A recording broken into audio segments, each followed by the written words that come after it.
ফের লাইনচ্যুত এক্সপ্রেস আবারও ওড়িশা। বেলাইন হয়েছে বেঙ্গালুরু কামাখ্যা এক্সপ্রেস।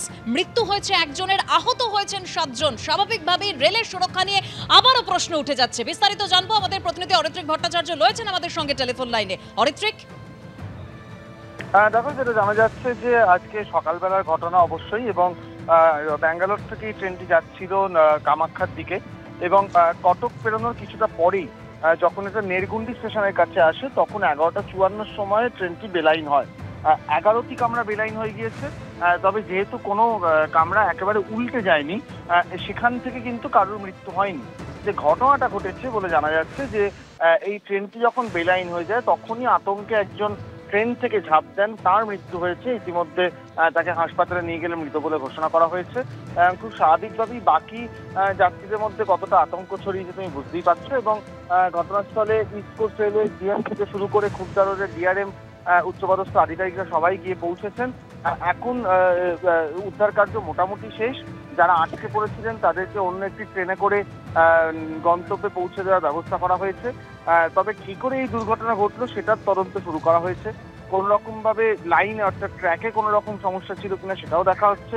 অন্যভাবে এর আগে আমরা বেলাইনের ঘটনায় দেখেছি যে ইঞ্জিনের থেকে জিনিস কোনো রকম সমস্যা হয়ে থাকতে পারে, সেটাও কিন্তু খতিয়ে দেখা হচ্ছে। তবে সেই বিষয়টা এক্ষুনি বলা সম্ভব নয়। তবে এটুকু বলা হচ্ছে যে একজনের মৃত্যু হয়েছে, বাকি সবাইকেই তাদের গন্তব্যের দিকে রওনা করানো গেছে। যে ট্রেনটি বেলাইন হয়ে গিয়েছে 11টি কামরা, সেই কামরাগুলোকে সরানোর কাজ চলছে যাতে ট্রেন পরিষেবা দ্রুত স্বাভাবিক করা যায়। ধন্যবাদ অরিত্রিক। इशू नहीं था, वो यहीं पे है, उनको यहीं पे हमने स्टेबल करके रखा है। जिनको थोड़ा सा छोटा इशू था उनको जो हमारा टांगी CHC है वहाँ पे उनको स्टेबल करके they are now fit to move, तो वो भी चले जाएंगे।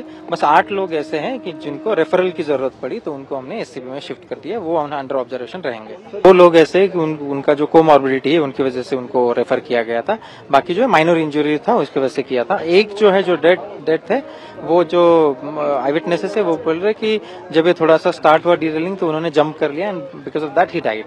तो वो पुलिस इन्वेस्टिगेशन में आगे आएगा क्या है।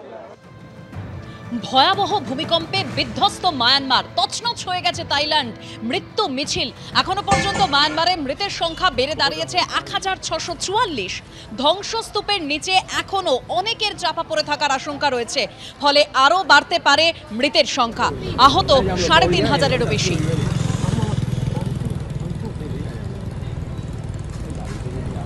म्यांमार में इतना बड़ा भूकंप आया है,